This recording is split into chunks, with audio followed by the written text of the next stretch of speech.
So hello and welcome to the complete history of Bully. Today we're going to be going over the entire history of Bully's advertising campaign and some ultra rare merchandise that Rockstar used to market the game too. I think the best way to sum up Bully's advertising campaign is to remember how Rockstar marketed Red Dead Redemption 2. By announcing it and then not mentioning it again for quite a few months before dropping a trailer announcement randomly months later. And this was pretty much the exact same way they marketed Bully as well, as excluding the Bully page on Rockstar's site, it got barely any kind of advertising material at all. Now, Bully's official section on Rockstar's website went up very shortly after its announcement at E3 2005 and can still be visited by the Wayback Machine.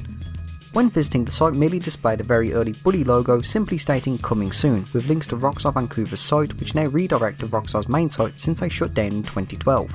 It also had links to the official PlayStation site, the official PS2 site, and the Xbox site, which was removed very shortly after Bully's Xbox version got cancelled. Regarding Bully's Xbox port actually, it got cancelled without so much of any confirmation sometime around summer 2006, mere months before it was due out for release. The official reason has never been stated, but it's highly assumed it has something to do with the Xbox 360's release.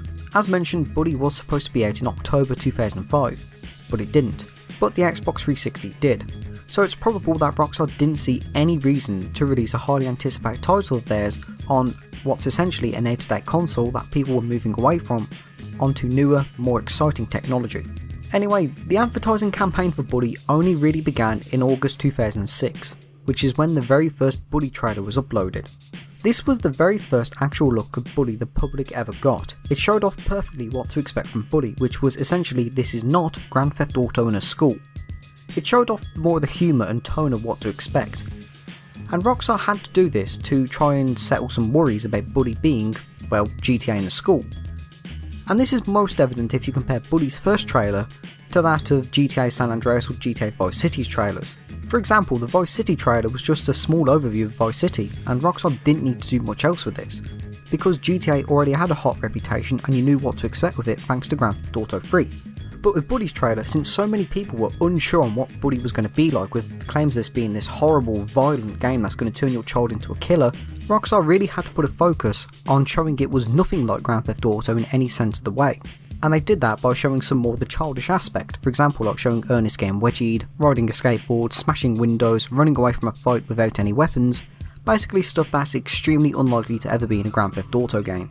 Now since that day until October is when Rockstar really started marketing Bully quite heavily. The second trailer was released a couple of weeks later on August 22nd 2006, which did an even better job at showing this was nothing like Grand Theft Auto at all, because it focused so much more on childish pranks like Jimmy using kick me signs, pulling fire alarms, blowing up toilets and kicking balls at people. I can't say this campaign was effective because some people, namely Jack Thompson, were completely adamant Bully was still going to be this violent game that's going to turn everybody into a killer, but anyway. Alongside this trailer, Rockstar announced the Bullworth Prospectus, which is no longer accessible today due to the killing of Adobe Flash, so I've had to use older footage, but it gives you a preview of Bullworth Town alongside a note from Dr. Crabblesnitch and various promotional screenshots, and a then preview of the Bully soundtrack which would play if you visited it. Now nearly a month later, on September 18th, Rockstar released the third trailer for Bully, which was called The Glorious Institution, which was essentially a trailer disguised as a promotional video to promote Bullworth as if it was a real school, and it has Dr. Crabblesnitch giving us an overview of the academy and the various teachers who work there, what subjects they teach, and alongside this trailer's release, Rockstar published this student Facebook. No, not Mark Zuckerberg's Facebook, but this was another bit of promotional material that gave biographies on some of the staff and some of the students. And this was Rockstar's way of trying to promote Bully as if it was a real place, like you were considering going to Bullworth for school. And this is something Rockstar always did with all of their games prior. For example, GTA 3, Vice City and San Andreas, if you take their instruction booklets, they were all designed to look like travel brochures. That really made it look like you were considering visiting Liberty City, Vice City or San Andreas for a holiday. And while somewhat unannounced, the Facebook section had these small character trailers, about less than 30 seconds long, on characters such as Melvin O'Connor, Johnny Vincent, Damon West and more. These trailers sadly only exist in 144p and have successfully been archived with the killing of Flash. Now Rockstar also decided to release Bully's soundtrack on CD in association with Ultra Records, and this was also released on quite a few music streaming services before the game even came out, as Rockstar released it multiple times in 2006, with the earliest release being on September 19th 2006, and this was composed of 26 tracks from the game, It was available to buy on Amazon, Best Buy, and in a deal with MTV, the soundtrack also came bundled with 5 extra tracks used to promote MTV's Urge Music client for Windows XP and the upcoming Windows Vista. And these 5 bonus tracks were Photography Class, Wrong Part of Town, Glass House, Carnival Funhouse Graveyard, and Go Kart Race 2. Interestingly, 3 out of 5 of these tracks are cut content. Both Go Kart Race 2 and Carnival Funhouse Graveyard were never heard anywhere in the game, and the Photography Class track was changed for the Scholarship Edition re-release years later. But because of this, the 2 completely lost tracks were technically lost media for quite some time before data miners discovered Go Kart Race 2 existed in the game's files, and Carnival Funhouse Graveyard was missing for many years, as when MTV Urge shut down in 2010, the song was completely missing, and nobody even knew the song even existed until 2022, when it was discovered on GTA Series Video's Buddy site of all places, which in a way was actually advertising the Buddy soundtrack. And as said, this song was completely and utterly missing, not even any piracy sites had it before it was discovered archived on a peer-to-peer service in May 2022. Rockstar also dropped the 4th trailer for Buddy, which would be the final pre-release trailer, alongside one last tease where they put up a campus rules handbook on their website. This handbook teased some of the game's features under the guise of rules.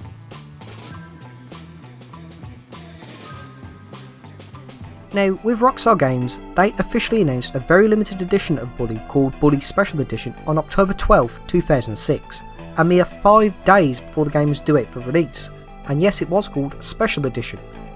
From the research I did, Buddy Special Edition only seemed to cost about $50 and was only sold at GameStop and EB Games. The regular cost for Buddy at its launch alone was about £30 or $40, so an extra $10 for a Special Edition was pretty damn cheap when you think of it. Especially nowadays when the cost of a special edition costs like double or even triple the original base game itself. Now understandably, this is no longer on GameStop's website because, you know, Buddy is not a new release anymore as much as we'd like it to be, but we do actually have remains of the GameStop website back in the day, so here it is. However, it's more commonly known as Buddy Collector's Edition in the Buddy community, probably to avoid a bit of confusion with Scholarship Edition's name, and if you look up Buddy SE on Google it just comes up with all Scholarship Edition results. So what did Buddy Special Edition contain? Well, first of all, Buddy Special Edition contained a very unique case for the game itself. It was designed to be a damaged, run-down locker which housed the game itself. It had a Buddy logo engraved onto it alongside other bits of scrawling such as "School is a bore," a skull carved into it, and "Cliff was here," which is weird since there's nobody called Cliff who exists anywhere at all in Buddy. On the sides of the case were just the Buddy logo. The back of the case is the only part of the case which specifically mentions Special Edition and has a picture of the contents and the usual blurb from the regular edition itself. The inside of the case has these 3 promotional screenshots on the inside, and of course houses the game itself in a regular PS2 case. This was before steelbooks actually became quite common. You also got a dodgeball which came bundled with Special Edition 2, which is located inside the locker case, which opens by pulling the top half off. Don't worry, it will slip off so you don't damage the case or anything like that. Now some of you may have noticed that over the past few years Rockstar have actually released a Buddy dodgeball on their Rockstar Warehouse. But if collecting rare gaming merch is your thing, then there's one surefire way to tell the difference between an authentic Special Edition ball and a Rockstar Warehouse ball, and that is the colour. The Rockstar Warehouse ball goes for a much lighter shade of blue, while the one from Special Edition doesn't. It tends to go for a darker purplish kind of look. Anyway, the Special Edition dodgeball has the Buddy logo on it alongside the Borth Academy crest on it too, and this dodgeball was actually given away as part of the Harrington House contest to both the UK and the United States winners.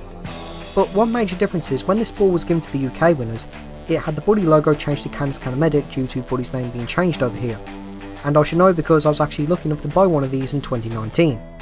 Another item that came bundled with the Special Edition is actually a comic strip, which is a very small comic that has a lot of early concept designs for characters like Jimmy, who looks a bit younger and smaller, Ernest, Peanut, Russell, and even the deleted punk Sid. The front of the comic also has art of the 2-floor Beta Dorm 2, so it's very clear this was designed very early into Buddy's development.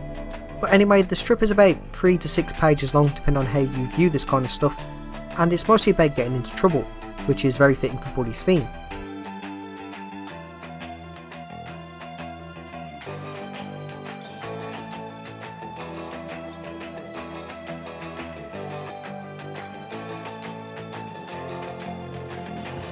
The last item that was bundled with the Special Edition was actually some Rockstar Games stickers. Now to be fair, these aren't exactly hard or even rare to find. Rockstar usually just ship them with any purchase made from the Rockstar Warehouse anyway.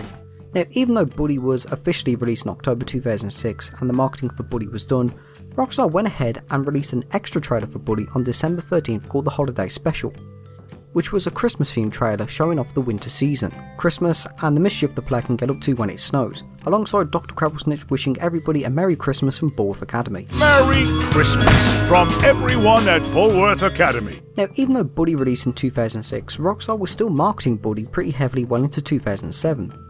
In fact, they even held a contest for some ultra rare Bully merchandise that was only available in the United States and the United Kingdom, and this was called the Harrington House Fraternal Society Initiation Rites Sweepstakes, which understandably is no longer on Rockstar's website anymore because, you know, the contest ended well over 15 years ago. And it was actually up on the European site up until 2020 before it got pulled, but anyway, upon entry you got this little jingle.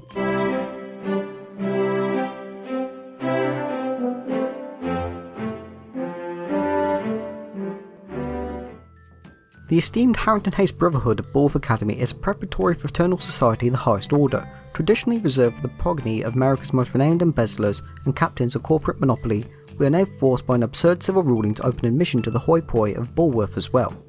Bullworth underclassmen interested in joining Harrington House must first complete preliminary initiation rites by filling out the form below. After a careful review of the median household income of your hometown and a thorough study of your family genealogy via your surname, we will contact any applicants we deem to be Harrington material. In the event none of you meet our standards, we may elect not to accept anyone as a member of Harrington House at all, in which case 5 lucky applicants will receive a consolatory gift package which includes our standard issue school colours rugby jersey, Bullworth stationery set and more. And before someone asks, no, Rockstar were never going to do a background check on your personal information, it's just an in-character thing to make it seem like as if it came from Harrington House, because I think it'd be pretty damn illegal if they did. Anyway, despite being set in the United Kingdom and the United States, both countries got 2 completely different sets of prizes. For example, the UK prizes were branded with Canis Canemedit because, you know, that was Bully's name over here, and the British got an old-fashioned ruler, a button set, a notebook, rugby jersey, sticker set, marbles with a velvet pouch, a t-shirt with Canis Canemedit on the front and back, while the United States got a cricket bat, a button set, a skateboard deck, a dodgeball, a notepad, a metallic paperweight of the Bullworth Academy logo, a pencil set, another rugby jersey, wooden ruler, sticker set, another t-shirt, and the best one, an actual slingshot. Now, it's unknown who actually won these prizes, but these bits of merchandise are exceedingly rare, as when they do pop up on eBay, even a lone item from this set usually fetches for a good few hundred alone. I recall in 2017 somebody alerted me to an eBay listing of the slingshot and marbles, and they sold for over $600 each. So definitely a very, very pricey bit of merch. And yeah, that's pretty much how Rockstar went ahead and marketed Bully. I hope you enjoyed this video, be sure to check out the rest of the parts when they get released. So thank you for watching and have a great day.